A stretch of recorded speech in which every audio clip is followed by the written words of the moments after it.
Ya, Assalamualaikum warahmatullahi wabarakatuh. Selamat pagi, salam sejahtera buat kita semua. Ketemu lagi dengan saya Danang Prawira Nugraha. Kali ini di mata kuliah patologi.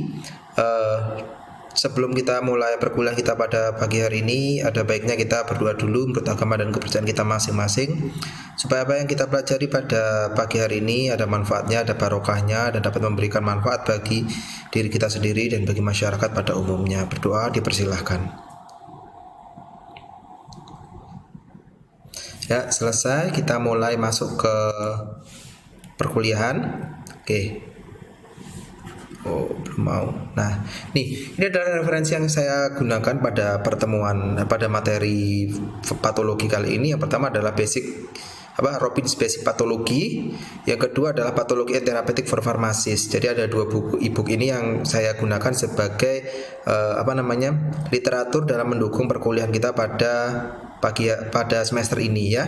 Jadi silahkan digunakan sebagaimana mestinya. Dan juga kalau kalian tidak mempunyai buku ini, kalian juga bisa menggunakan literatur lain yang dapat mendukung perkuliahan kita pada mata kuliah patologi ini ya. Silahkan. Jadi saya tidak memaksa untuk harus punya dua buku ini. Tapi kalau ada ya silahkan dipakai. Tapi kalau nggak ada silahkan menggunakan buku-buku yang lain. Oke.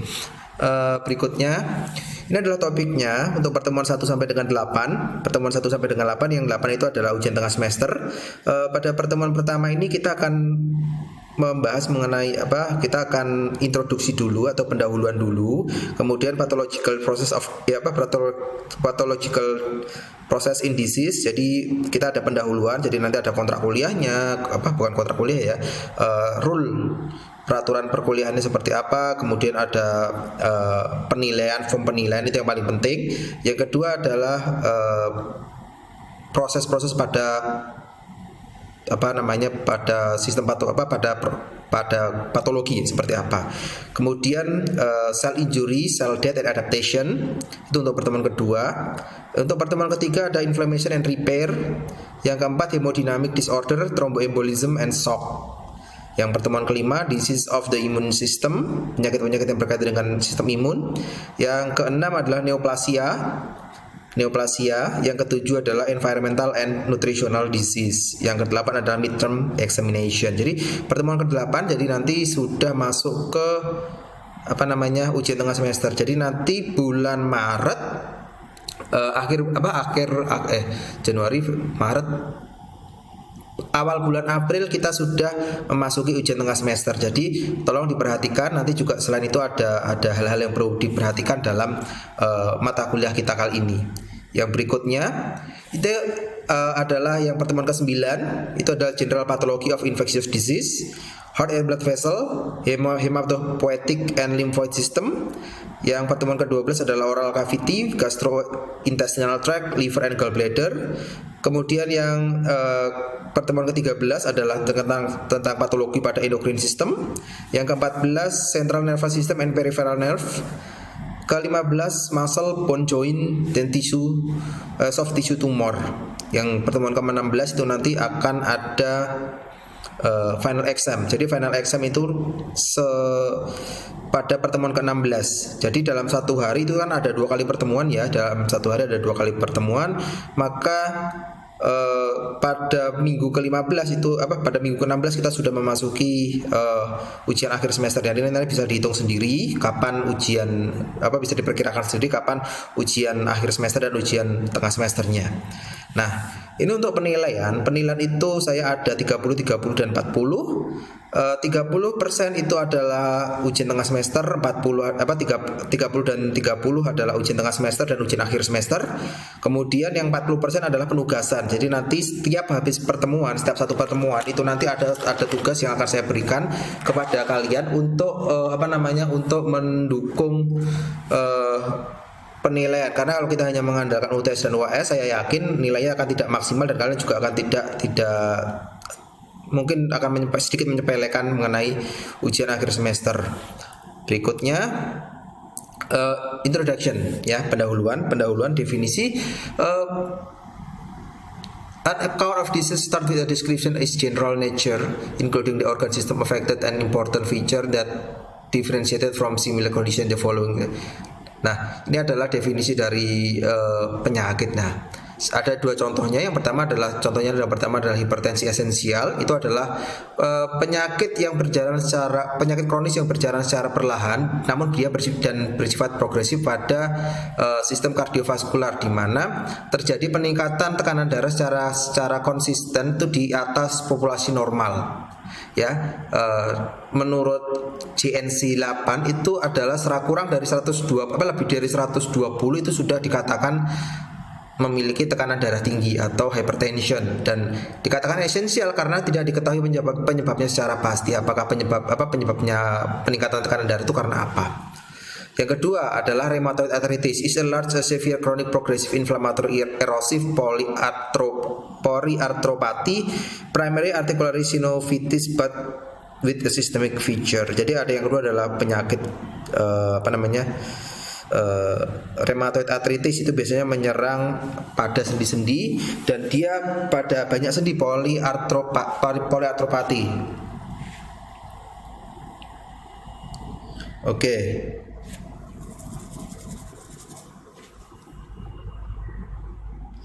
Nah, berikutnya etiologi. Pengertian etiologi dan patologi itu apa sih sebenarnya? Etiologi kalau bahasa Inggrisnya ada etiologi, tapi kalau ini Inggris British, tapi ada juga yang menyebutnya adalah etiologi. Etiologi is a concern with the general causes of a disease and circumstances that predispose an individual to suffer from effect. It may be through of unanswering the question why. Jadi etiologi itu dikatakan sederhananya adalah faktor-faktor yang menyebabkan suatu penyakit atau suatu hal yang menjadi faktor resiko atau faktor yang menjadi predisposisi seseorang itu mengalami efeknya. Contohnya adalah etiologi dari tuberkulosa, penyebabnya itu adalah MTB Mycobacterium tuberculosa atau bakteri tuberkulosa. Selain itu juga ada faktor-faktor resiko yang menyebabkan seseorang itu mengalami TBC itu. Di antaranya adalah public and domestic hygiene, jadi adalah kebersihan, itu juga berpengaruh terhadap faktor resiko seseorang mengalami TBC. Yang kedua, misalkan dia hidup di lingkungan yang penuh sesak, kemudian tidak ada ventilasi atau cahaya yang masuk, itu juga menjadi faktor resiko seseorang itu mengalami tuberkulosa. Sehingga rumah yang sehat itu adalah rumah yang memiliki sirkulasi udara maupun sirkulasi cahaya. Ya, jadi kalau rumahnya umpet-umpetan gitu ya, maksudnya kalau yang rumah yang terlalu mepet itu dan cahaya matahari tidak bisa masuk, itu merupakan salah satu faktor resiko penyebab terjadinya atau memperparah kondisi tuberkulosa. Yang kedua, reduce patient immune and reduce patient immune status. Jadi orang-orang yang mengalami penurunan sistem imun, ya, penyakit-penyakit yang berkaitan dengan sistem imun, yang di mana ada penyakit tersebut menekan sistem imun, contohnya adalah pada pasien HIV atau pasien HIV/AIDS, itu rentan mengalami tuberkulosa. Dan itu sudah dalam tanda kutip merupakan suatu gandengannya, di mana seorang yang mengalami mengalami HIV/AIDS itu akan mengalami tuberkulosa.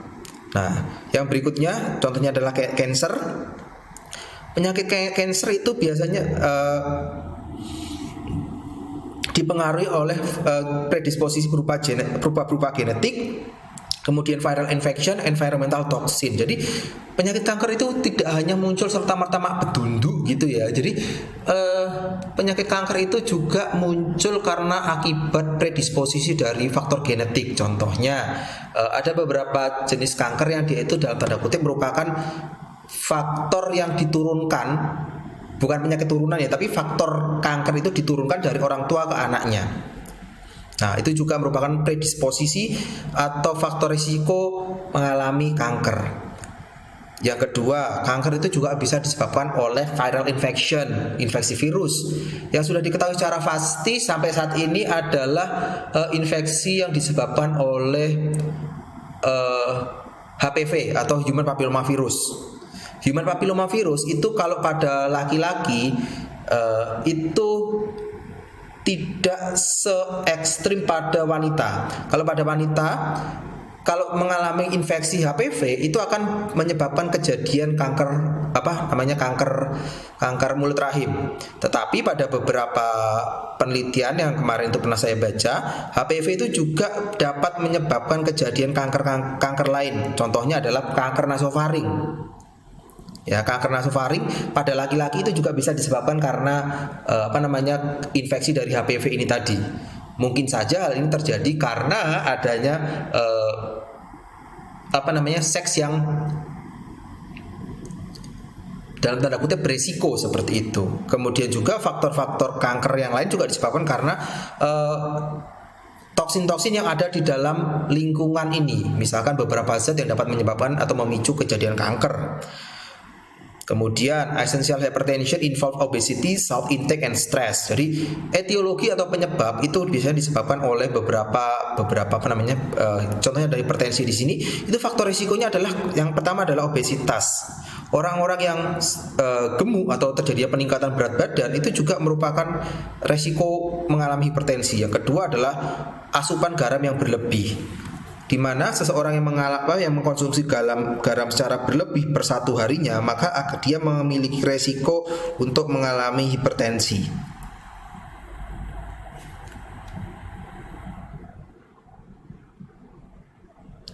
Nah, berikutnya patologi. Patologi itu apa sih?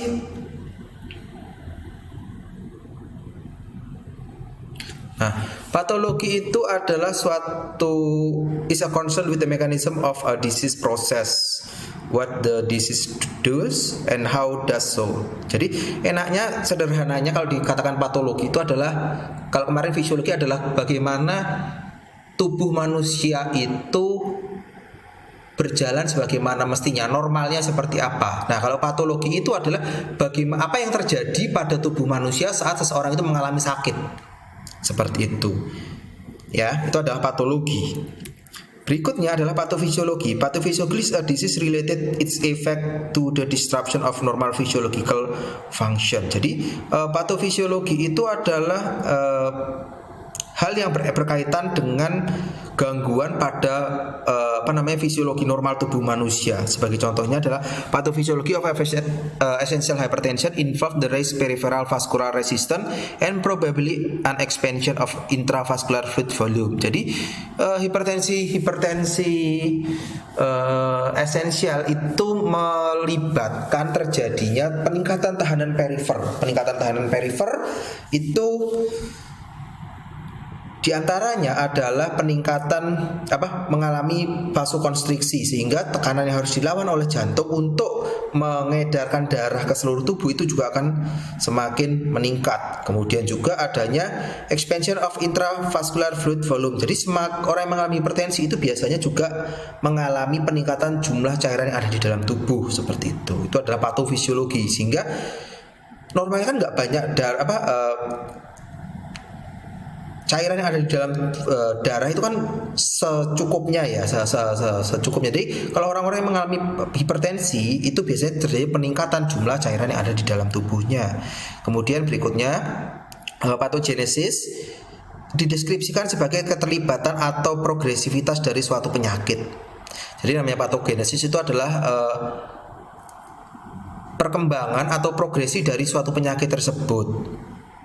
Terus pathogenesis of rheumatoid arthritis atau RA itu melibatkan synovial hyperplasia diikuti dengan inflammatory cell infiltration and then articular erosion. Jadi pathogenesis dari rheumatoid arthritis itu diantaranya adalah terjadinya hiperplasia atau perbesaran dari sinovial, kemudian diikuti oleh adanya infiltrasi dari sel-sel yang menyebabkan inflamasi. Kemudian juga akhirnya terjadinya kerusakan atau erosi pada artrikular. Kemudian ada lagi imunopatologi. Imunopatologi itu adalah namanya aja imuno dan patologi. Imunopatologi itu melibatkan suatu penyakit seperti contohnya adalah autoimmune pancreatic destruction in type 1 diabetes mellitus. Jadi diabetes mellitus tipe 1 itu biasanya disebabkan karena penyakit-penyakit autoimun, di mana sel-sel tubuhnya itu menganggap sel tubuh normal manusia, sel tubuhnya itu dianggap sebagai suatu ancaman, sehingga akhirnya dihancurkan atau dirusak seperti seperti itu. Itu adalah penyakit autoimun dan nanti kita akan belajar mengenai penyakit-penyakit autoimun yang lainnya.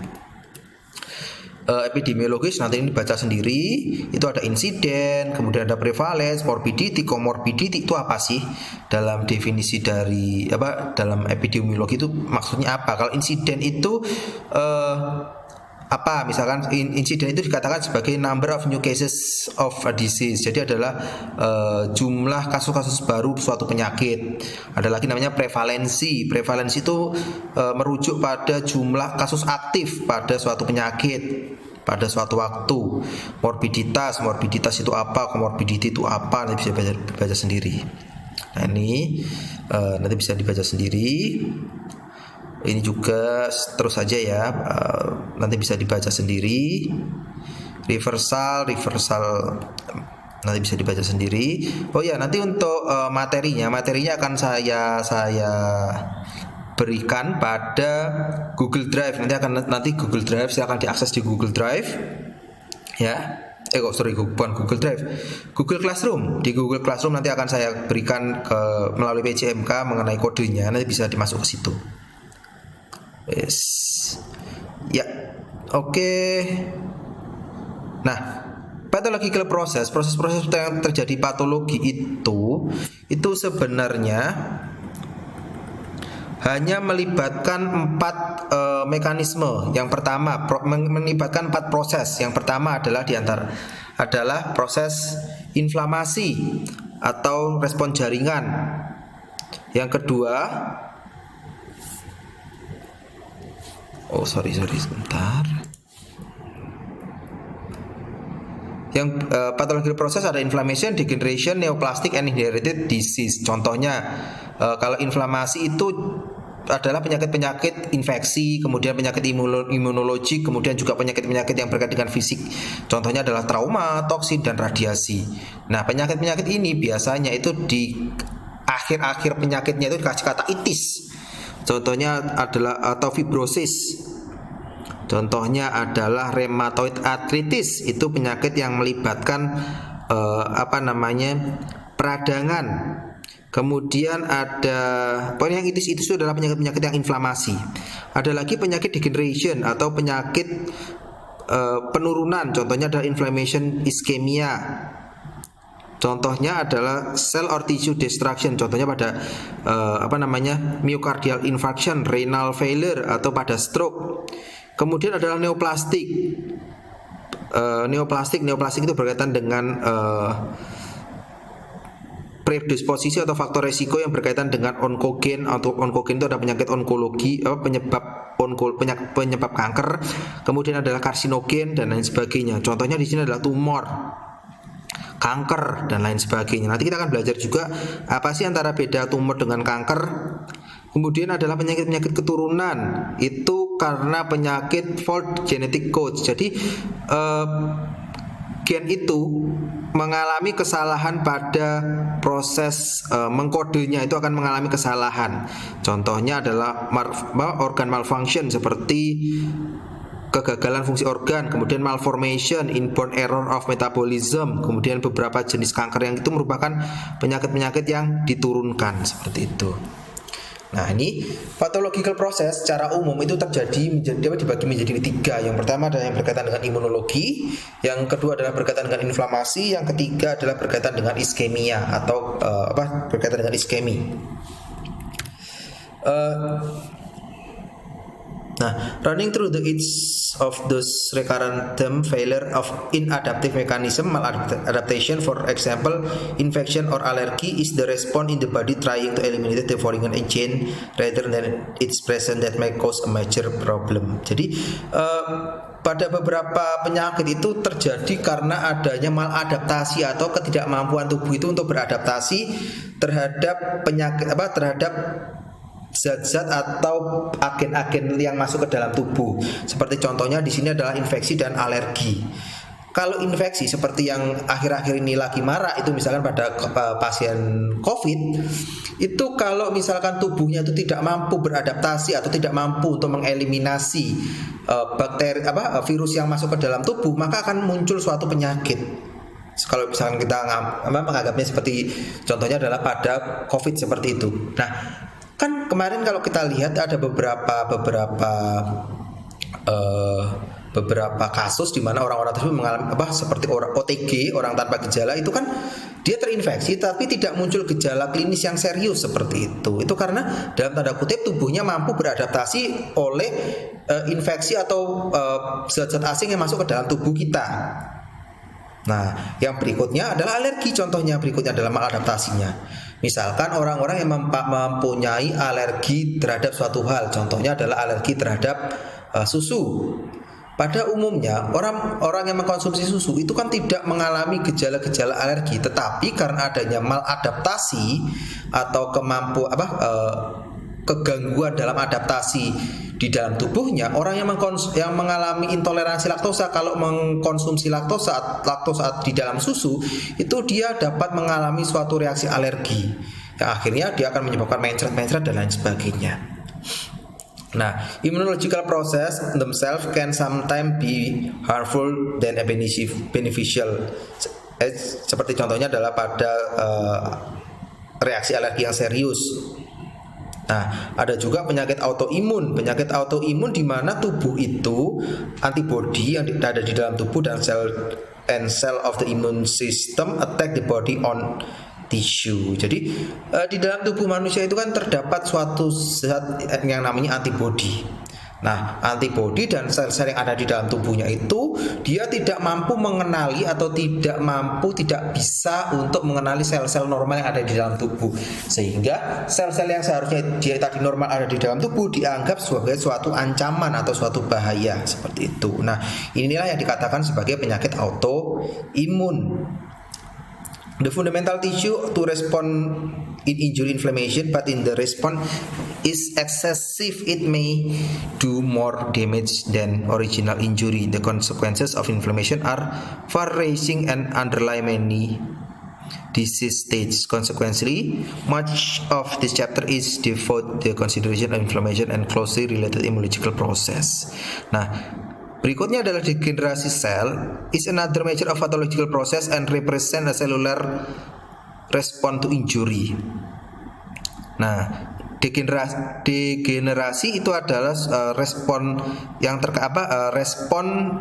respon seluler akibat terjadinya injury, seperti adanya racun, kemudian infeksi, respon imunologi, iskemi dan radiasi itu maka akan menyebabkan kejadian kerusakan secara seluler, degenerasi dan bahkan kematian pada jaringan atau nekrosis.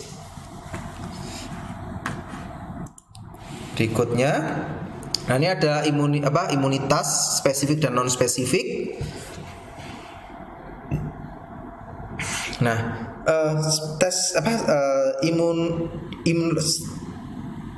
imunitas itu ada imunitas spesifik dan imunitas non spesifik. Jadi imunitas nanti kalau bisa ada juga ada imunitas bawaan dan imunitas adaptif seperti itu. Jadi those are three general lines of defense against hostile environmental, the simple mechanism barrier.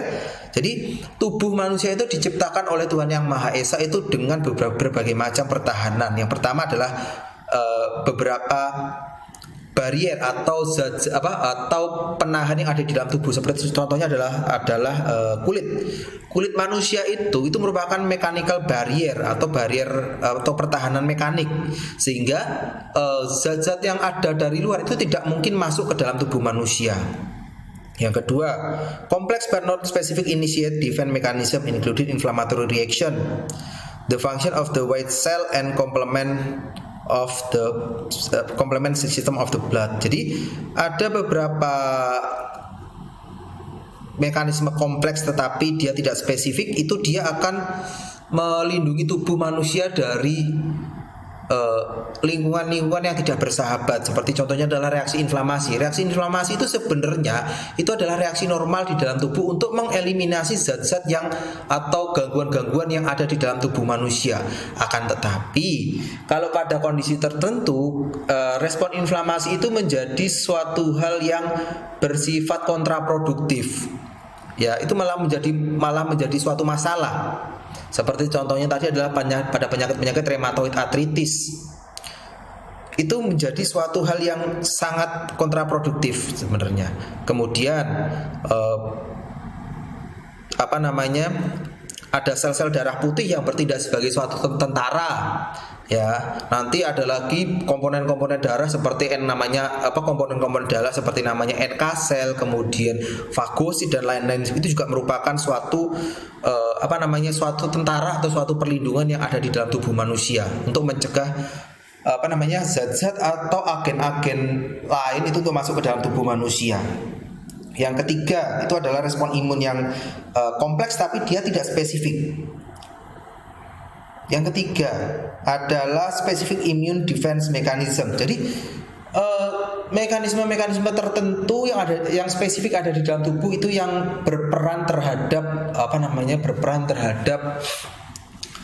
pertahanan terhadap penyakit-penyakit tertentu. Kalau misalkan kita waktu kecil sudah diimunisasi oleh hepatitis B, vaksin hepatitis B.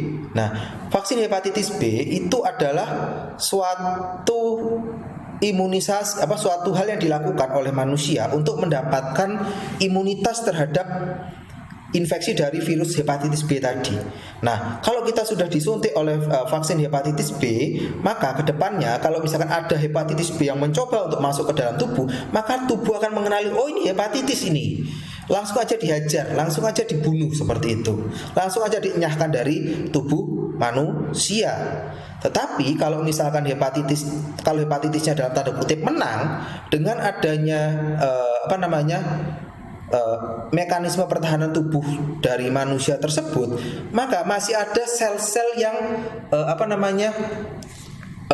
bisa bertahan yang akan menghancurkan, yang akhirnya akan mencoba melawan virus-virus hepatitis tadi. Sehingga kalau seseorang sudah divaksin hepatitis, terkena hepatitis, kalaupun terkena dia tidak akan bersifat fatal seperti itu.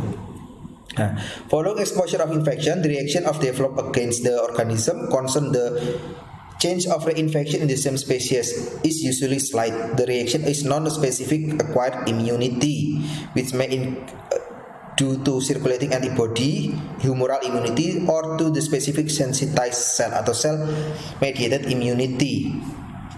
Nah, jadi contohnya lagi yang terkait dengan specific acquired immunity itu adalah orang-orang yang terkena cacar atau orang-orang yang sudah terkena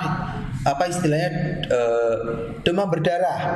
Nah, orang-orang yang sudah terkena demam berdarah, dia tidak akan terkena atau kemungkinannya sangat kecil mengalami demam berdarah oleh virus dengue dengan subtipe yang sama. Kalaupun terkena, biasanya relatif lebih kebal seperti itu. Nah, ada juga imunitas non-spesifik immunity, itu yang terkait dengan protein-protein asing atau protein-protein tertentu. Itu biasanya juga akan akan dihadapi oleh penyakit oleh sel-sel tubuh atau sel darah putih atau sel-sel yang ada di dalam darah itu yang tidak spesifik seperti itu. Nah, berikutnya antigen and immunoglobulins. Antigen is a foreign substance or whatever origin that is capable initiating the production of specific blood protein called immunoglobulin that will act against it. Jadi, kalau ada zat-zat atau senyawa-senyawa atau bahan asing yang masuk ke dalam tubuh, itu dikatakan sebagai suatu antigen. Nah, kalau dalam waktu saya kuliah dulu ada istilahnya antigen antibody. Nah, antibody itu adalah suatu zat yang dihasilkan oleh tubuh untuk melawan antigen tersebut. Kalau sekarang istilahnya banyak yang menyebutnya sebagai immunoglobulin. Ya, immunoglobulin. Nah, immunoglobulin itu dihasilkan oleh tubuh oleh orang-orang yang dihasilkan oleh tubuh manusia untuk melawan antigen tersebut. Nah, the IgE is formed will react specifically that particular antigen neutralizing the biological effect. Nah, ada yang namanya suatu penyakit-penyakit yang membutuhkan immunoglobulin, seperti contohnya adalah penyakit-penyakit yang adanya antigen itu melibatkan reaksi antigen antibody ini. Kalau yang terakhir ini adalah contohnya adalah COVID. COVID itu kan kemarin ada yang menggunakan plasma konvalen. Nah, itu juga merupakan plasma atau bagian dari darah itu sudah mengandung antibodi untuk melawan COVID itu tadi. Jadi antigennya itu adalah virus COVID itu tadi, antibodinya itu ada dihasilkan oleh bagian darah yang menghasilkan plasma konvalen itu tadi, seperti itu. However, other antigen processing is a sufficient familiar chemical structure may cross-react with the Ig because antigen antibody reaction involve close intermolecular binding and depend on K-log, a steric fit similar on binding of drug to the receptor and enzyme substance. Jadi melibatkan proses antigen ini melibatkan struktur kimia di mana dia dapat mengakibatkan reaksi silang dengan beberapa imunoglobulin yang akan menyebabkan reaksi, dan ini juga tergantung dari key and log, jadi kunci dan anak kunci yang berikatan seperti itu. Nah, ini adalah bagian dari sel darah putih, sel darah yang dimana dia pada akhirnya dari suatu sel pluripotent stem cell itu akan berkembang menjadi berbagai macam sel yang dia memiliki perannya masing-masing, seperti contohnya adalah sel darah merah, dia mengangkut oksigen dan karbon dioksida serta mengangkat zat makanan yang kita butuhkan. Ada juga platelet. Platelet itu fungsinya adalah untuk pembekuan darah. Ada neutrofil, monosit, eosinofil, basofil dan kawan-kawannya. Selain itu juga ada namanya sel lymphoid stem cell yang dari sel pluripotent dia akan berubah menjadi sel lymphoid dan pada akhirnya dia akan berubah menjadi NK cell atau juga sel T. Ada juga dia akan berubah menjadi sel B, dan sel T dan sel B itu juga berperan sebagai pertahanan tubuh manusia, seperti itu. Nah, pathological processes itu adalah B limfosit atau B sel B itu adalah sel yang berkaitan dengan sistem imun.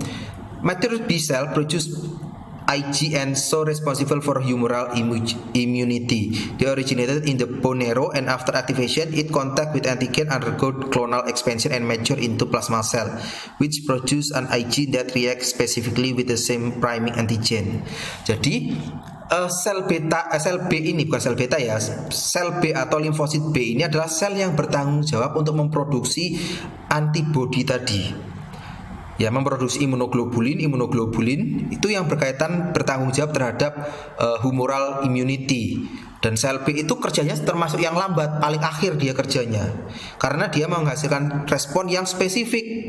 Oh, kalau ada bakteri A yang masuk ke dalam tubuh, maka sel limfosit tadi akan menghasilkan suatu senyawa atau suatu imunoglobulin yang spesifik hanya untuk untuk bakteri A tadi, tidak untuk bakteri yang lainnya. Nah, berikutnya kalau ada bakteri X masuk, tadi sudah antibodi atau imunoglobulin A tadi tidak bisa digunakan untuk menghadapi bakteri X tadi. Jadi sel limfosit atau sel B limfosit itu tadi harus menghasilkan antibodi yang spesifik khusus untuk bakteri tertentu, sehingga dia harus menghasilkan bakteri X untuk menghasilkan antibodi X untuk menghadapi bakteri X tadi.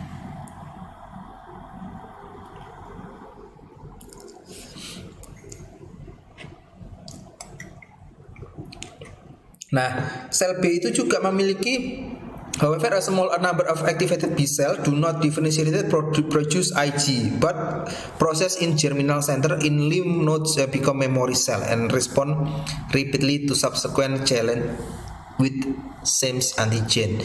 The memory function is crucial property to immune system because protects against infection. Perhaps many decades after initial infection, the second attack of malaise and whooping cough are rare. Jadi sel B tadi dia ada sebagian kecil dari sel B tadi yang di mana dia tidak berdiferensiasi untuk menghasilkan imunoglobulin, tetapi dia akan berubah atau berdiferensiasi menjadi namanya memory cell atau sel memori. Sel memori di mana sel memori itu dia akan mengingat-ingat, oh bentuknya virus itu seperti ini. Kalau sewaktu-waktu besok bentuknya virus itu seperti ini, maka harus melawannya seperti ini. Nah, itu adalah kerja dari sel B. Sehingga kalau untuk ada bakteri maki, misalkan kalau ada penyakit seperti batuk rejan yang menyerang, misalkan sudah diinfeksi batuk rejan, atau bahasa nama lainnya itu adalah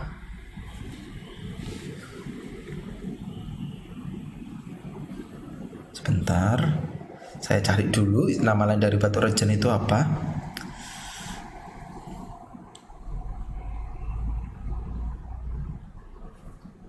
Batuk rejan.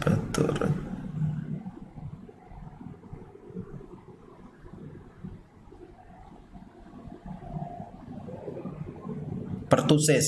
Nama lain dari batuk rejan adalah pertussis. Kalau kita dari waktu kecil sudah ada seseorang yang mengalami batuk rejan atau mengalami pertussis, kalau dia sudah pernah mengalami dan sembuh, maka di dalam tubuhnya itu tersimpan memori pertussis itu seperti apa bakterinya seperti apa, bentuknya seperti apa, sehingga pada akhirnya kalaupun ada bakteri lagi masuk ke dalam masuk lagi ke dalam tubuh, maka tubuh dapat mengenalinya dan kemudian akan menghancurkan pertussis tadi dengan bantuan dari limfosit B yang berdiferensiasi untuk menghasilkan Ig tadi, imunoglobulin tadi. Nah, ada lagi yang namanya limfosit T atau timosit, nama lainnya T-cell atau disebut juga T-cell, timosit atau limfosit T. These are mature within thymus gland and located behind the upper sternum and stored in the paracarotial area of lymph node. They have two important role. Jadi sel T itu tadi memiliki dua fungsi. Yang pertama adalah cell mediated directed against the certain type of microorganism and organ graft. Jadi sel T ini tadi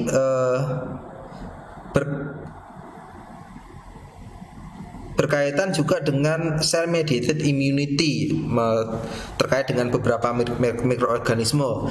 Sel T ini juga meregulasi aktivitas dari sel B tadi. Nah, sel T itu memiliki empat jenis. Yang pertama adalah T helper, T suppressor, cytotoxic T cell, sama memory T cell. Nah, sel T helper itu which are upregulated B cell and become plasma cell. Jadi sel T helper itu adalah sel pembantu yang dimana dia akan membantu regulasi dari sel B tadi menjadi sel plasma. Yang kedua adalah T suppressor cell, di mana dia akan mendown regulate immune system. Kalau tadi ada sel helper itu akan upregulate, di mana kalau upregulate itu menjadi sel B tadi menjadi plasma sel. Kemudian ada juga yang namanya T suppressor. Kalau T suppressor itu adalah mendowngrade immune system, menurunkan sistem imun. Ada lagi cytotoxic T cell. Nah, cytotoxic T cell ini adalah sel yang kalau saya analogikan secara sederhana itu adalah tukang pukulnya. Ya, itu yang bagian berantemnya, sel-sel yang bagian berantemnya. Jadi kalau ada apa-apa, kalau misalkan dia dibilang sebagai suatu prajurit sebagai tentara, sel sitotoksik itu adalah sel yang maju duluan kalau ada perang, di mana dia akan mengidentifikasi dan mengeliminasi infeksi virus, kemudian mengeliminasi sel-sel kanker, atau juga mengeliminasi bakteri-bakteri yang masuk ke dalam tubuh. Nah, berikutnya adalah memory T cell. Memory T cell itu kalau dalam perang itu sel-sel yang bertindak sebagai komando, ya, bertindak sebagai komando. Dia akan mengingat-ingat, ancamannya seperti ini, ancaman bakterinya seperti ini, sehingga kalaupun ada bakteri yang masuk ke dalam tubuh, maka dia akan akan mengabarkan kepada sel T, sel T itu loh ada ada bakteri yang masuk ke dalam tubuh, nama bakterinya adalah bakteri ini, sifatnya adalah seperti ini, tolong ditangani. Maka kemudian sel T yang akan maju untuk menghadapi bakteri tersebut. Nah, ini masih sama, sel T itu ada banyak jenisnya. Ya, nanti bisa dibaca sendiri. Undifferentiated TH cell is designed to TH0, thus stimulated and differentiated into one of two subclass by their cytokine environment. Nah, TH cell also perform those functions through the production of cytokine, some of which are stimulatory and other inhibitory lymphocyte. Jadi sel T tadi juga bertindak sebagai stimulator atau inhibitor dari sel-sel limfosit, di mana sel T suppressor dan CD8 itu bertindak have a generally inhibition function, bertindak sebagai sel-sel yang inhibitor.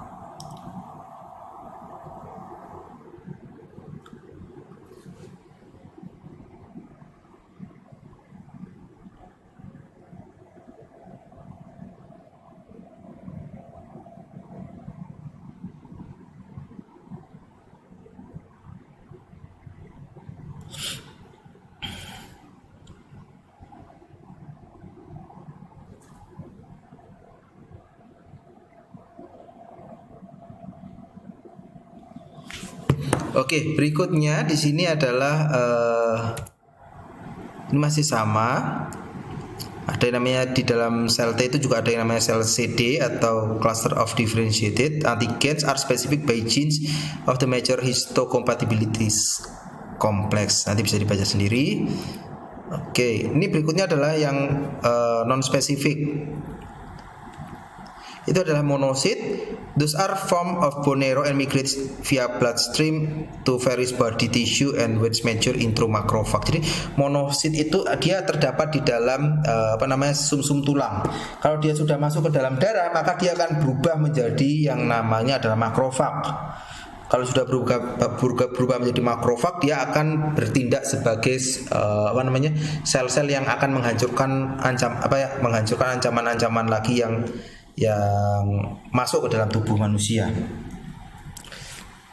Nah, some macrophage have specific names according to particular tissue that inhibits macrophage in liver called cover cell. Jadi beberapa macrophage itu memiliki nama-nama yang spesifik, dinamai oleh para ilmuwan dengan nama-nama yang spesifik. Contohnya seperti yang ada di dalam sel liver itu dikatakan sebagai cover cell. Nah, macrophage itu bertindak sebagai scavenger yang mampu untuk melakukan fagositosis atau melingkupi atau bahasa Jawa ini dikerukuk atau dilingkupi, sehingga kalau sudah ditutup atau dilingkupi maka dia akan menghasilkan suatu enzim-enzim atau zat-zat yang mampu menghancurkan antigen-antigen yang masuk tersebut. Contohnya adalah sel debris seperti itu.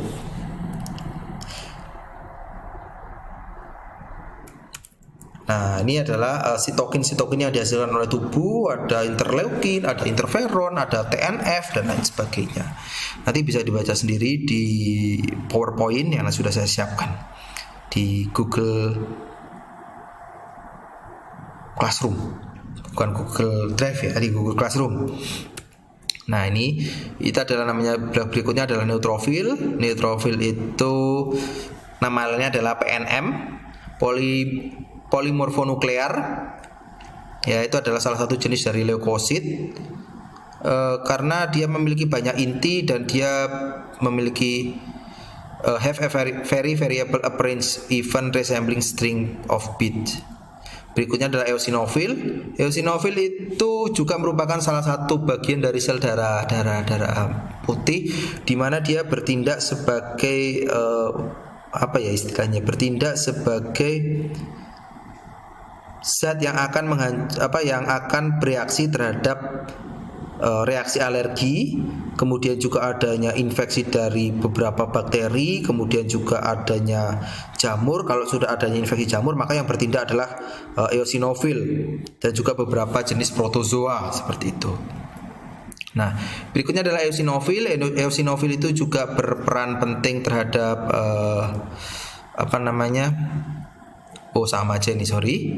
Basofil. Berikutnya adalah basofil. Basofil itu unlike other leukocyte, basofil are non-phagotic. The cytoplasmic granule contain histamine, heparin, and myeloperoxidase. Jadi dia tidak memfagosit, tapi dia menghasilkan senyawa-senyawa yang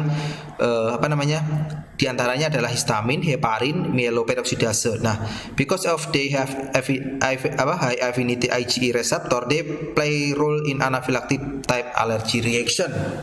Nah, dia juga akan berperan terhadap reaksi anafilaktik pada beberapa tipe alergi, dan kemungkinan itu karena dia menghasilkan heparin, dia juga berperan sebagai antikoagulan pada proses yang berkaitan dengan parasitic disease and immunoregulation.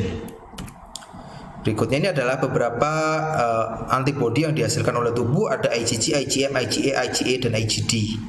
Dan dia memiliki peran masing-masing, dan dia juga digunakan oleh tubuh untuk mendeteksi penyakit-penyakit tertentu. Kalau kemarin rame-rame mengenai penggunaan imunoglobulin itu ya karena untuk pendeteksi COVID, itu karena memang yang digunakan adalah respon dari Ig ini tadi, imunoglobulin. Nah, dimana kalau misalkan pada kasus COVID, kalau kemarin itu yang digunakan adalah IgG dan IgM.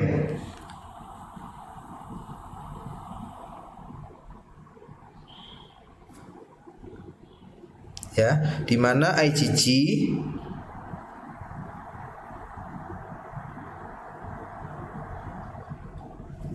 itu baru dikeluarkan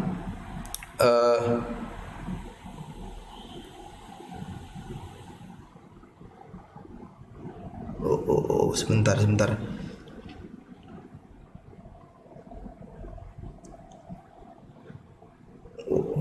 IgM itu biasanya dikeluarkan pada awal-awal terjadinya infeksi. Jadi kalau seseorang itu mengalami kasus, contohnya kita ambil COVID deh. COVID kemarin itu kalau misalkan orang-orang masih pada awal-awal infeksi, maka yang muncul adalah IgM-nya. IgG-nya masih belum muncul, IgG-nya masih belum muncul. Nah, berikutnya kalau misalkan IgM, IgG-nya muncul semua, IgM sama IgG-nya muncul semua, maka dia merupakan active phase atau fase aktif dari infeksi tadi.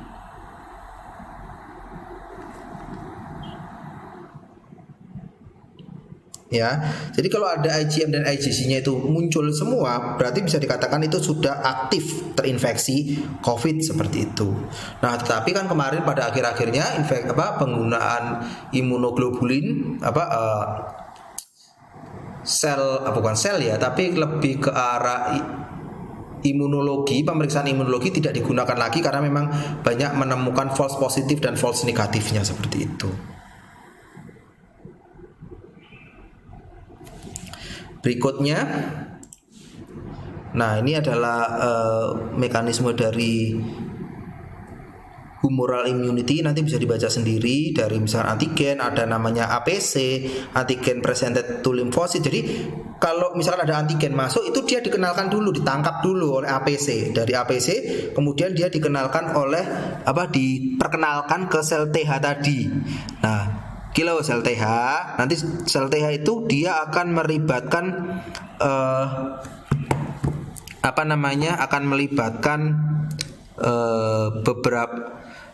akan memerintahkan, kalau tadi kan sudah disebutkan bahwa sel T tadi salah satu fungsinya adalah meregulasi sel B tadi. Nah, kalau sudah ada sel antigen yang sudah dikenalkan terhadap sel T tadi, maka sel T akan meregulasi sel beta. Nah, sel beta itu dia akan menghasilkan namanya imunoglobulin tadi, akan menghasilkan imunoglobulin. Nah, kalau sudah menghasilkan imunoglobulin, maka dia akan nah ini adalah sel yang B, itu adalah combined action of antigen immunoglobulin and complement to leads of opsonization and to lysis phagocyte of foreign antigen. Jadi ini reaksi yang sangat kompleks seperti itu. Nah, ini adalah penampakan dari antibodi imunoglobulin.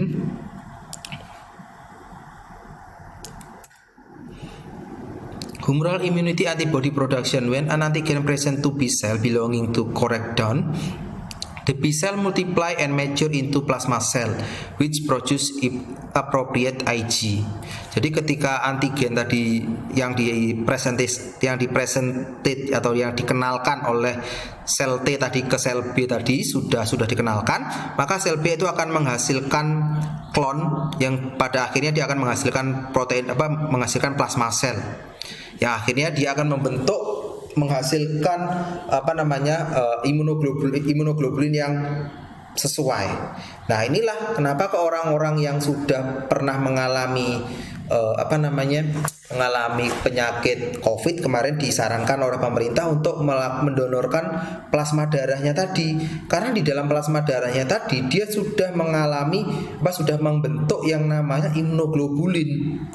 Kalau sudah terbentuk imunoglobulin, maka setidaknya dia akan mampu untuk membantu orang-orang yang lain, yang di dalam tubuhnya terinfeksi COVID, tetapi dia tidak memiliki imunoglobulin yang memadai seperti itu. The cell belonging to a particular clone can recognize the specific antigen owning the presence of the cell surface of the IG that will eventually synthesize. Seperti contohnya adalah IgX, a surface receptor in additional to free circulation in the blood. Reaction between antigen and the Ig receptor act as a signal from the down to proliferated under the influence of cytokine. The microorganism may active the number of clones, but specific epitope of an antigen will only stimulate a single clone to produce monoclonal antibody. Nah, reaksi-reaksi antara antigen dengan reseptor imunoglobulin itu akan bertindak sebagai sinyal untuk klon tadi berproliferasi di bawah dari influence atau pengaruh dari sitokin tadi. Nah, mikroorganisme tadi dia aktif a number clones, but specific epitope of antigen hanya akan menstimulasi single clone. Nah, ini akan memproduksi namanya monoclonal antibody. Nah, they also have useful clinical applications such as immunosuppression, the prevent graft rejection, where the monoclonal humanized antibody basilicimab and daclizumab has been raised against the T lymphocyte causing graft rejection. Jadi proses ini tadi respon imunosupresan karena imunitas pembentukan monoklonal antibody itu juga kadang bersifat kontraproduktif pada kasus-kasus orang-orang yang mendapatkan cangkok jaringan, seperti orang-orang yang mengalami gagal ginjal, kemudian dia mendapatkan donor ginjal dari orang yang lain, maka di dalam tubuhnya itu ada reaksi penolakan dari tubuhnya, sehingga para peneliti itu mencoba untuk mencegah reaksi penolakan itu terjadi. Di antaranya adalah menggunakan basilicimab atau daclizumab seperti itu. Nah, monoklonal antibody seperti contohnya adalah rituximab, alemtuzumab itu which cause B-cell lysis are used to treat some form of lymphoma. Jadi ada namanya monoklonal antibody. Monoklonal antibody itu dia dapat menyebabkan sel B tadi mengalami lisis. Kita ketahui bahwa sel B itu adalah sel yang dihasilkan untuk memproduksi menghancurkan antigen-antigen spesifik seperti itu, dan dia digunakan untuk pada kasus-kasus limfoma. Seperti limfoma itu adalah B-cell malignan. Jadi sel B yang dihasilkan itu menjadi bersifat kanker seperti itu, atau pada kasus-kasus leukemia seperti itu. Nah, immunoglobulin is modulated by Th and Ts cell, which respectively promote and suppress the Ig production. Jadi produksi imunoglobulin itu dimodulasi atau diatur oleh namanya TH TH dan TS, sel TH dan sel TS, di mana dia saling ngegas dan ngerem. Kalau misalkan TH tadi itu ngegasnya memproduksi imunoglobulin, maka TS itu bertugas untuk ngerem atau men-stop produksi pembentukan imunoglobulin. Seperti itu tadi. Failure of body recognize self antigens called variety of autoimmune disease. Jadi di tubuh manusia itu mungkin terjadi gangguan di mana orang-orang tersebut mengalami kesulitan di dalam tubuh orang tersebut mengalami gangguan di mana dia tidak mengenali sel-sel tubuhnya sendiri. Ini dapat menyebabkan penyakit-penyakit autoimun. Contohnya adalah SLE, Systemic Lupus Erythematosus. Nah, itu adalah penyakit lupus. Di mana penyakit lupus itu terjadi karena adanya gangguan, dia tidak mampu untuk mengenali sel-sel tubuhnya, sehingga manifestasinya bisa bermacam-macam sekali. Nah, penyakit lupus ini oleh beberapa ahli kadang disebut juga penyakit 1000 wajah karena manifestasinya bisa bermacam-macam. Seperti itu. Nah, unacquired tolerance to other antigens can also induce later in life if the body is subject to carefully graded and progressively larger dose of antigen. This basis of hyposensitization therapy for allergic disease. Although this technique has limited therapeutic application because it is potential hazardous. Jadi ada juga reaksi-reaksi tubuh itu yang malahan ditantang untuk diberikan suatu antigen atau suatu zat yang dapat memicu kejadian alergi. Misalkan seseorang itu mengalami alergi laktosa, mengalami alergi laktosa. Nah, kalau sudah mengalami alergi laktosa, maka ada beberapa ditantang malah dikasih susu supaya terjadi namanya hiposensitif, supaya reaksi-reaksi alergi yang ada tadi itu menjadi berkurang. Reaksi yang alerginya pertama misalkan menjadi diare, mengkonsumsi susu, lama-lama dia menjadi tidak diare. Nah, ini dapat digunakan untuk beberapa jenis penyakit-penyakit alergi, tetapi teknik ini sangat terbatas penggunaannya pada klinis. Kenapa? Karena kalau misalkan berhasil lama-lama mengalami desensitasi, tetapi kalau begitu dia terkena alergen atau terkena antigen antigen tersebut dia mengalami reaksi yang bersifat fatal, ya gawat. Karena itulah reaksi ini teknik ini jarang digunakan karena memang potensi bahayanya relatif tinggi. Nah, antigenic material can make a contact, nanti baca sendiri.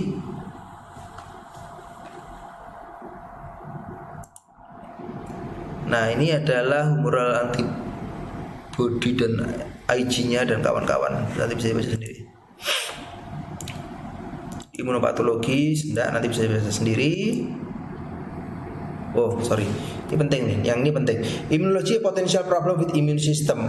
Nah, reaksi imunologi itu ada beberapa macam, ada 4 macam. Setidaknya ada 4 macam. Ada yang namanya reaksi tipe 1, tipe 2, tipe 3 dan tipe 4, dan itu memiliki reaksi yang berbeda, memiliki manifestasi yang berbeda-beda. Yang pertama adalah tipe 1 atau hipersensitivitas atau anafilaktoid. Many allergy reaction involve the excessive formation of IgE produced in response to primary contact with antigen called incase allergen. This Ig responds by plasma cell driven in secretion of IL-4 by Th2 cell, and IgE binds strongly to the mast cell by Fc fusion. The crossing of Ig molecule by allergen destabilize the mast cell membrane and cause the release of histamine and other mediators such as bradykinin. Nah, the consequence of this mediator release is a very mild reaction to life-threatening ones. The most extreme is anaphylactoid shock.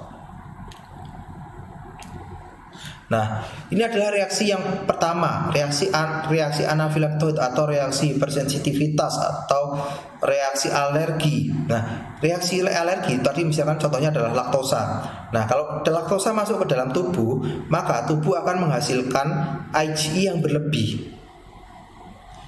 IgE yang berlebih dia akan merespon dengan sel yang akan mendrive sekresi interleukin 4 dengan by Th2 cell. Nah, kemudian kalau IgE-nya tadi berikatan dengan sel mas, namanya sel mas ya. Sel mas dia akan melepaskan atau dia akan menjadi tidak stabil sel mas tersebut, sehingga pada akhirnya sel mas tersebut akan pecah. Kalau sel mas tersebut pecah, maka dia akan melepaskan suatu senyawa yang namanya adalah histamin dan bradikinin. Dan histamin dan bradikinin inilah yang beberapa senyawa yang bertanggung jawab terhadap reaksi alergi tersebut. Dan reaksi alergi itu bersifat dari reaksi yang mild yang sangat ringan, bahkan dapat berakibat sangat fatal. Kalau di luar negeri itu ada di beberapa kasus ada beberapa orang yang alergi terhadap obat-obatan. Contohnya adalah reaksi alergi terhadap turunan penisilin. Ya, kalau orang tersebut mengkonsumsi penisilin, maka dia akan mengakibatkan reaksi alergi, reaksi anafilaksis. Kalau sudah terjadi reaksi anafilaksis, kulitnya melepuh dan lain sebagainya, itu adalah salah satu reaksi alergi yang bersifat fatal. Yang kedua adalah tipe 2, reaksi alergi tipe 2 atau cytotoxic hypersensitivity. In this type reaction, antigens become attached to part of cell surface. Subsequently, Ig immunoglobulin react with antigen and adaptive component, which there causes cell lysis. Complement component C3a and C5a may also attract phagocytes which are unable to engulf the large cell of the body and release some enzyme that cause much of damage. In addition, NK cell may have a cytotoxic action of the tissue. NK cell belong to a group of lymphocytes that are non-phagocytic, neither T nor B type, whose immunological role to induce lysis or apoptosis of virus infected or otherwise abnormal cell cell undergoing neoplastic change. Jadi pada cytotoxic hypersensitivitas ini itu pertama-tama adalah antigennya itu nempel pada permukaan sel.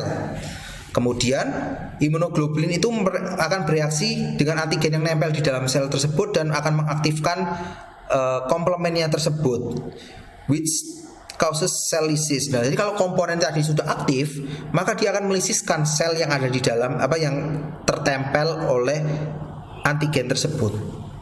Sehingga namanya adalah cytotoxic hypersensitivity. Nah, ini contohnya adalah cytotoxic hypersensitivity. Kalau kalian lihat adalah ada yang golongan darah A, dia memiliki antigen A, tetapi di dalam tubuhnya dia memiliki antibodi B, sehingga orang yang golongan darah A hanya mampu untuk menerima golongan darah A saja. Karena kalau dia dimasukkan golongan darah B, itu di dalam tubuhnya itu dia ada antigen B. Kalau antigen B ketemu dengan antibodi B, maka akan terjadi proses koagulasi atau proses pembekuan darah seperti itu. Yang pada akhirnya kalau orang yang golongan darah A mengalami transfusi dengan golongan darah B, maka orangnya akan meninggal karena terjadinya proses koagulasi tersebut. Nah, kalau golongan darah AB, dia memiliki antigen A maupun antigen B, tetapi dia tidak memiliki antibodi A maupun antibodi B. Sebaliknya, kalau golongan darah O, di dalam tubuhnya itu dia memiliki tidak memiliki antigen, tetapi di dalam tubuhnya dia memiliki antibodi anti A dan anti B seperti itu. Sehingga kalau orang di golongan darah AB, secara teori dia hanya mampu untuk menerima golongan darah A B saja, tidak bisa menerima golongan darah dari A atau B atau bahkan O, itu dia tidak bisa secara teori. Nah, begitu juga sebaliknya, kalau orang dengan golongan darah O, dia mampu menerima golongan darah dari dari berbagai macam golongan darah yang lain, baik A, B, AB itu mampu, maupun O itu mampu masuk semua. Karena di dalamnya itu tidak memiliki antigen tersebut. Seperti itu. Itu adalah tipe 2 type 2 hypersensitivity. Yang ketiga adalah type 3 immune complex hypersensitivity. When antigen combine with antibody, an immune complex always form. Jadi kalau ada antigen ketemu dengan antibody, dia akan membentuk suatu imun kompleks, yang mana imun kompleks tersebut dia akan dibuang atau dibersihkan dengan reticuloendotelial system. Nah, complement make small complex soluble within bloodstream, whereas the larger immune complex are removed by phagocyte. Small complex tend to be formed if antigen is exists, whereas antibody exists produce larger complex. Under certain circumstances, relating disease and the number of complex and clearance mechanism of an overwhelmed and circulating level of immune complex may increase. They become trapped in body tissue and often penetrate body vessel wall and attach the basement membrane on that separated the endothelial cell from the other tissue of other vessel. Nah, ini kan pertamanya kalau imun, tadi kan sudah saya sebutkan di awal bahwa antigen itu akan terbentuk antigen antibody, dia akan membentuk suatu kompleks tersebut kemudian akan akan dihilangkan oleh reticuloendotelial system. Nah, kemudian pada kasus-kasus tertentu respon ini dia tidak terjadi, yang pada akhirnya dia akan nempel pada pembuluh darah, dan akan menempel juga pada membran yang akan basement membran dan separated endothelial cell from the other tissue of the blood cell. Jadi endothelial cellnya yang di dalam pembuluh darah dia akan terpisah. Pada ginjal, antigenic material from streptococcal infection is responsible for some form of glomerulonephritis. Nah, in which immune complex lodge into basement membrane of the glomeruli. Immune complex tissue depletion is also involved in some autoimmune disease, systemic lupus erythematosus and rheumatoid arthritis, which explain multi-system damage in those conditions.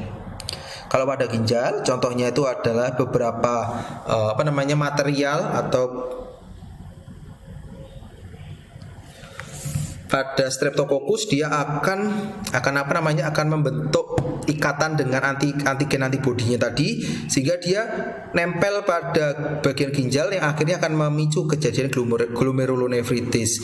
In those early days of immunotherapy, large doses of antiserum antitoxin produced in immunized horses were used to treat infections such as diphtheria and tetanus. However, horse IG are antigenic in human and induce antibody formation. The resultant immune complex of antitoxin and human antibody lead to development of a systemic 3 reaction known as serum sickness. Pada awal-awalnya imunoterapi yang digunakan untuk membunuh large dose of antiserum antitoxin produced pada awal-awal proses imunisasi zaman dahulu kala, dosis besar pada antiserum itu dia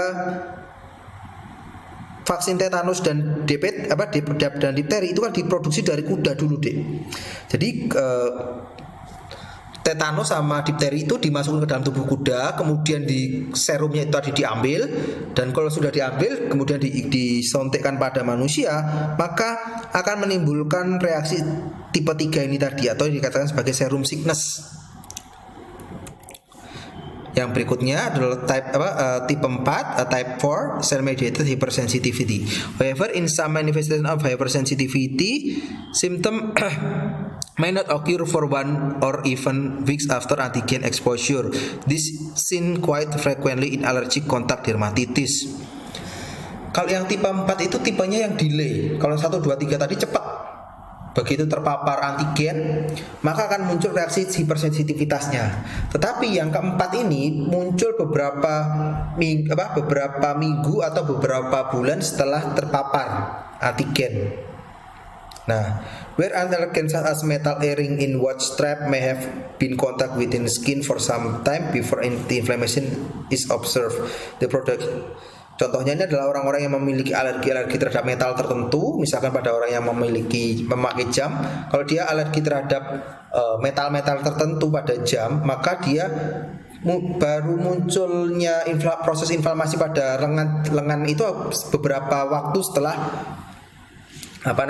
penggunaan dari jam tersebut. The production of sensitive cytotoxic T cell play central role, but they take more than 12 hours to appear in the bloodstream. To the term delay hypersensitivity is often used to describe this type of reaction. Jadi yang berperan di sini, yang berperan sentral pada hypersensitivity keempat itu adalah sel T. The lymphocyte release by sensitive T cell contribute directly into overall tissue damage and require macrophage and with release lysosomal product and enzyme causing future tissue damage. The result is chronic inflammation and often leading to the formation of scar tissue repair the damaged area. Yang berikutnya adalah stimulating or blocking hypersensitivity. The mechanism of this completely different from those previous hypersensitivity. Contoh yang paling menarik pada contoh penyakitnya di sini adalah pada Graves' disease. The reaction of autoimmune IgG being raised against steroid stimulating hormone.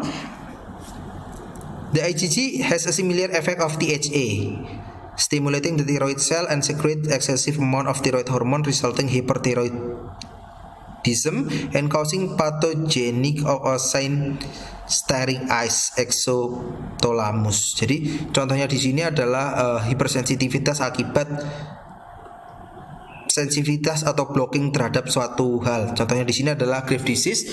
Kalau Graves' disease itu penyakit autoimun di mana imunoglobulin G yang dihasilkan itu meningkat melawan thyroid stimulating hormone pada kelenjar tiroid. Nah, IgG atau imunoglobulin G itu dia memiliki efek yang sama dengan THA atau thyroid stimulating hormone, yang pada akhirnya dengan peningkatan IgG tadi dia akan menstimulasi TSH.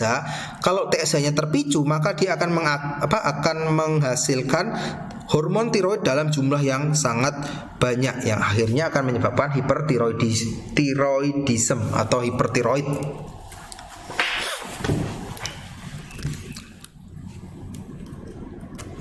Berikutnya, nah ini adalah contoh-contohnya. Ini kalau tipe 1, tipe 2. Kalau tipe 1 tadi ada sel mass, IG imunoglobulin E-nya, antigen. Imunoglobulin E-nya itu akan nempel ke sel mass. Nah, kalau sel massnya sudah ditempel oleh imunoglobulin, maka yang terjadi adalah lisisnya atau pecahnya sel ini tadi, yang akan menyebabkan lepasnya mediator-mediator inflamasi, seperti diantaranya adalah histamin dan bradykinin, seperti itu. Nah, yang berikutnya adalah tisu sel yang tipe 2. Tipe 2 itu di mana antigen binding sites an abnormal cell surface, dia akan menempel dengan imunoglobulin. Nah, kalau imunoglobulinnya sudah nempel, maka dia akan ketemu sama komplemennya. Kalau sudah ketemu sama komplemen, nempel juga. Ya, ini komplemen. Yang C ini adalah komplemen. Komplemen itu dia nempel di kompleks imunoglobulin antigen tadi. Di sel di permukaan imunoglobulin tadi, dia akan menyebabkan sel-sel tadi akan menjadi lisis atau sel-sel tersebut akan menjadi pecah.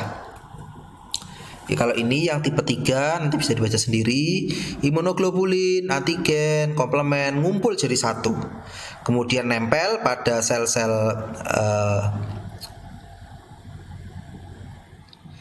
di endotel, misalkan membran basement, ya, di sel-sel pembuluh darah yang ada di seluruh tubuh. Nah, kemudian kalau sudah terjadinya kompleks antara antigen, imunoglobulin sama komplement tadi ngumpul, maka neutrofil tadi akan mencoba untuk mengengulf atau melingkupi melingkupi dari kompleks yang terbentuk tadi. Kalau kompleks tadi sudah terbentuk, maka yang terjadi berikutnya adalah kerusakan pada jaringan-jaringan sel yang ada di dalam pembuluh darah di yang membran basement tadi. Yang berikutnya adalah reaksi tipe 4, T sel antigen. Dia akan kalau antigen ketemu dengan sel T, maka dia akan melepaskan limfokin. Limfokin dia akan melepaskan makrofag akan melepaskan mediator inflamasi. Di sini, mediator inflamasi, kemudian ada kerusakan pada jaringan atau inflamasi. Atau sel T, kemudian dia akan melepaskan limfokin secara langsung yang akhirnya menyebabkan kerusakan pada jaringan. Berikutnya, pathological process. The term of microcirculation describe the system of small vessel, arterial, venule, capillary. Itu tadi kita sudah membicarakan mengenai imun. Sekarang berikutnya kita akan membicarakan mengenai inflamasi. The term of microcirculation describe of the system small vessel supplying the tissue with the blood within which the area causes leukocyte important the inflammatory process. The injury can be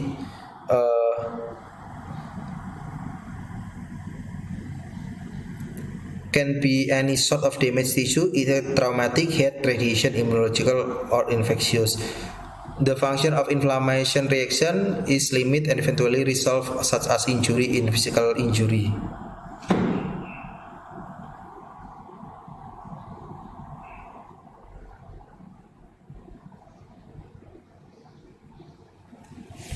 The function of inflammatory reaction is to limit and eventually resolve any such injury in physical injury, direct damage to vascular tissue initiated the reaction. Jadi kalau namanya inflamasi itu adalah proses peradangan.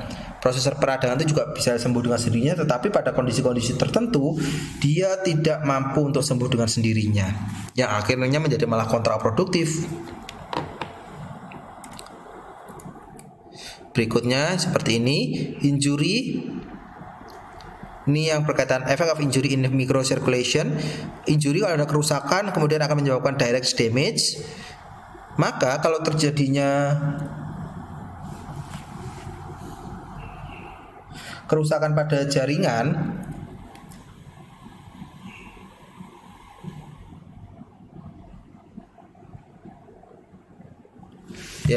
akan menyebabkan kebocoran pada vaskular.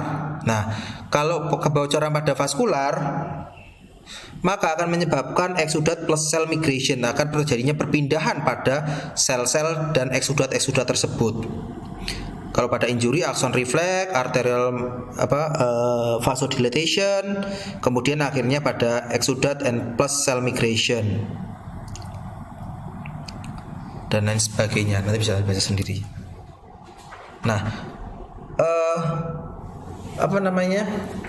proses inflamasi itu ada dua jenis, Dek. Inflamasi yang bersifat akut maupun inflamasi yang bersifat kronis. Kalau inflamasi yang bersifat akut itu terjadi pada awal-awal proses inflamasi.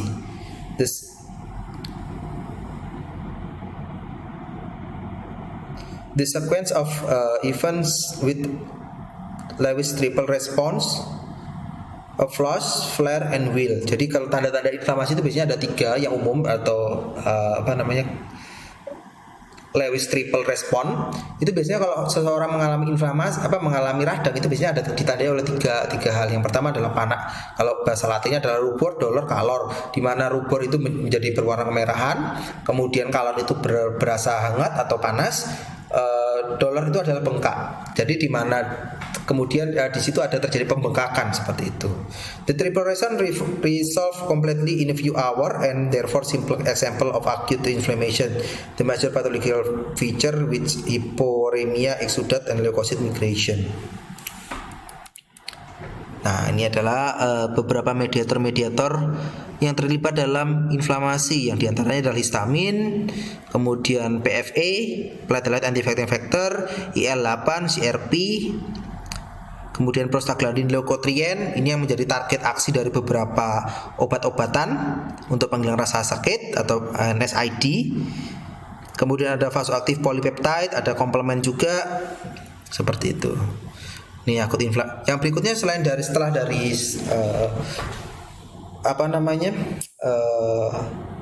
akut inflammation, ada yang namanya setelah kronik ada yang namanya akut inflammation. Ini akut inflammation, nanti sequence atau rangkaian dari akut inflamasi itu seperti ini. Yang chronic inflammation, the persistence of inflammatory reaction for months, even a year, implies that cause has not been removed or been continued pro-inflammatory stimulate. By conversion, inflammation lasting more than 6 months is described as a chronic, but this does not imply anything about severity. Jadi kalau ada proses inflamasi terjadi lebih dari 6 bulan, maka dikatakan sebagai reaksi inflamasi yang terjadi secara akut.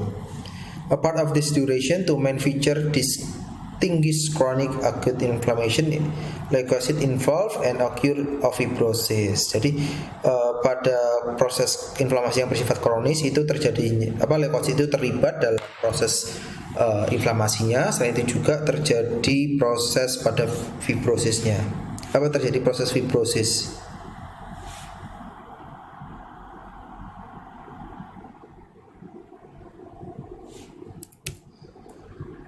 Masih sama mengenai proses inflamasinya. Nah, mediator yang terlibat dalam proses inflamasi kronis diantaranya adalah mediator can be classified according to whether they are derived from a tissue or plasma. The principal tissue derived mediators are prostaglandin and vasoactive amine. Diantaranya adalah histamin dan serotonin. Nah, histamin is widely distributed in the body, particularly specialized white blood cell resident in tissue cell called mast cell. The release of performed histamine from cytoplasmic granule in mast cell is important in type 1 hypersensitivity. Ya, histamin itu ada di dalam tubuh, banyak di dalam tubuh, dan dia dilepaskan oleh sel mast dan dia bertanggung jawab terhadap reaksi hipersensitivitas tipe 1. Nah, platelet activation by platelet activating factor cause the release of serotonin, ADP, and thromboxane A2.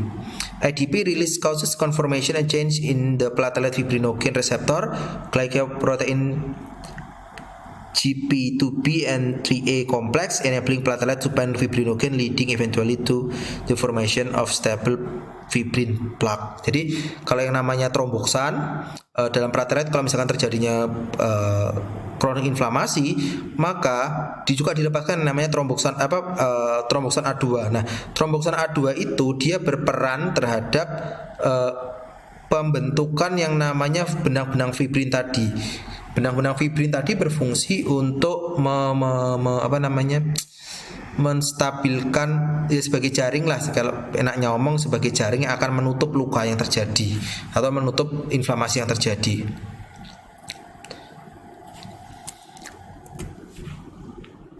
Nah, ini nanti bisa dibaca sendiri juga. Here many type of prostaglandin, terdapat banyak prostaglandin di mana turunannya itu akan diubah menjadi which are derived from the action of cyclooxygenase enzyme and arachidonic acid from membrane phospholipid. The most important prostaglandin involved inflammation is PGE2 and PG. Together with thromboxane also derived from arachidonic.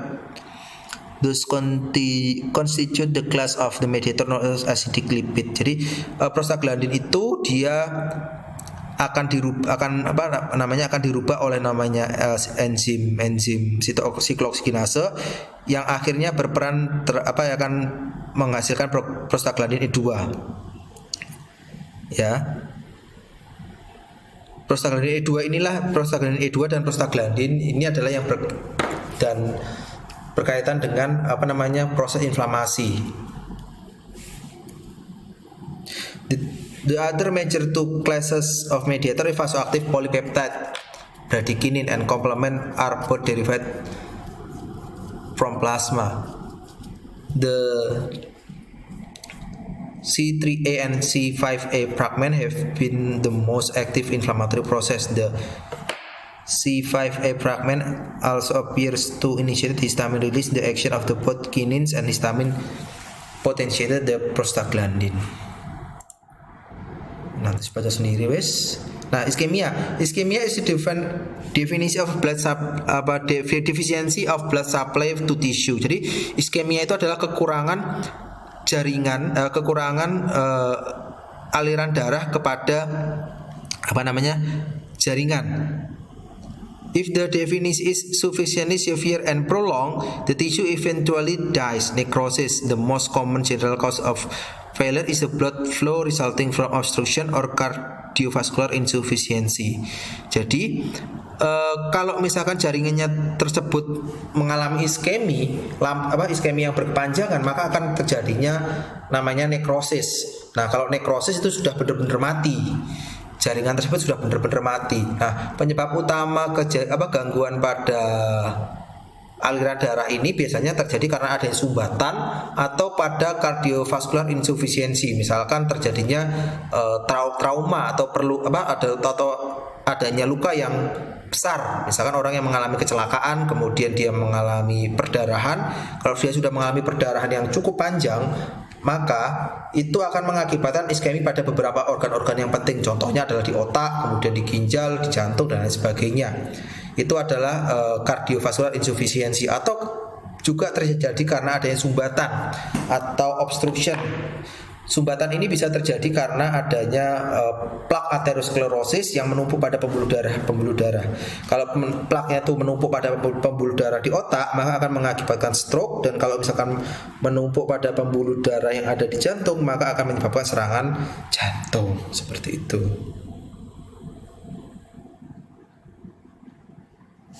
Berikutnya, nah ini adalah causes and consequences of ischemia.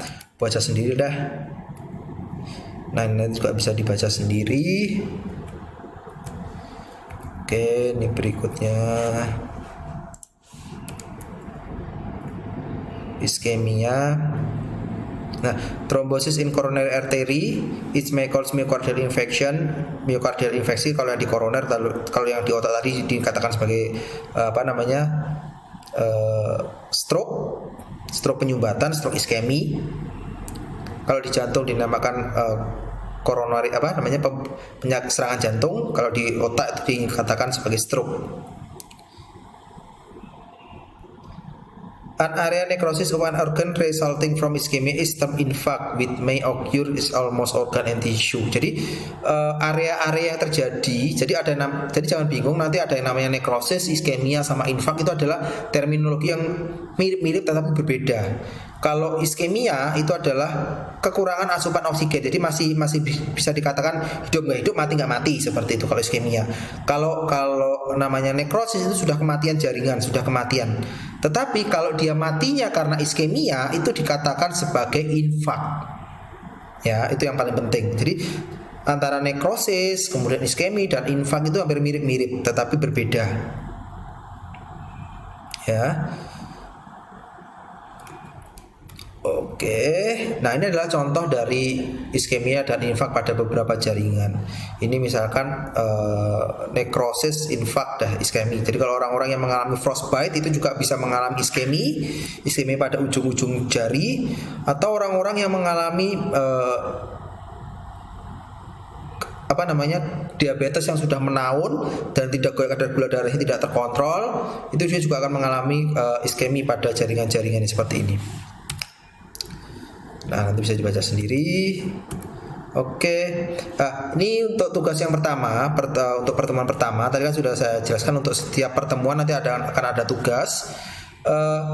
Ini untuk tugas individu ya. Tugas individu yang pertama adalah cari satu penyakit dan deskripsikan atau jelaskan proses patologinya. Cari satu jenis penyakit, jelaskan patologinya. Proses patologinya, apakah dia termasuk inflamasi atau imunologi atau apa. Ya, seperti itu. Ini adalah syaratnya. Jangan lupa tuliskan nama sama nomor mahasiswa, kemudian juga Untuk ukuran kertasnya ukuran A4, marginnya 4433, 4 kiri yang 4 itu kiri, 333 itu atas bawah. Times New Roman 12, maksimal 33 halaman. Ya, kemudian dibuat dalam bentuk PDF, dan juga saat pengiriman filenya ke dalam Google Classroom, maka filenya dirubah menjadi nama, kemudian underscore, nomor mahasiswa, kemudian patologi, kemudian assignment 1. Kalau yang nanti tugas kedua itu assignment 2. Seperti itu dan seterusnya. Untuk pengumpulannya maksimal 7 kali 24 jam setelah kuliah ini berakhir. Ya, untuk yang sesi pertama, untuk yang kuliah ini berakhir, maka pengumpulannya maksimal adalah minggu depan 7 kali 24 jam. Jadi jangan sampai dilupakan. Ya, oh ya, untuk spasinya 1,5. Spasinya 1,5. Maksimal 3 halaman itu maksimalnya, tapi kalau maksimal 3 halaman. Gitu ya. Oke, terima kasih atas perhatiannya. Wassalamualaikum warahmatullahi wabarakatuh.